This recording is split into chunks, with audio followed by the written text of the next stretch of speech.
এনামুল, আচ্ছা নানি, আমার আর আমার ফ্রেন্ড কলেজ থেকে আসছিলাম।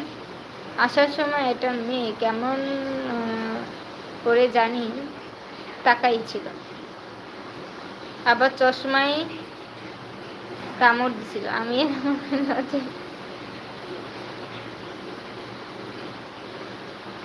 এখন ছেলেরাও টিচার, বিচার চাই। তুমি মাইরে একটা ডাক দিতা, ডাক দিয়ে বলতা যে মনু, তুমি কি কোনোদিন পোলা দেও নাই? আমাদের দেখেই তোমার চশমা একটা কামড় দেওয়া লাগবে? সেটা বলে একটা মেরে থাপ্পড় দিয়ে বলতা যে বাবা মা কি শিক্ষা দেয় নাই, ছেলেদের টিচ করো মেয়ে হয়ে।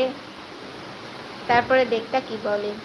তারপরে কান ধরে মার কাছে নিয়ে যেয়ে বলতা, আমি ছেলে হয়ে মেয়েদেরকে টিচ করি না, আপনার মেয়ে হয়ে ছেলেদেরকে টিচ করে। ওরে আটকায় ধরে।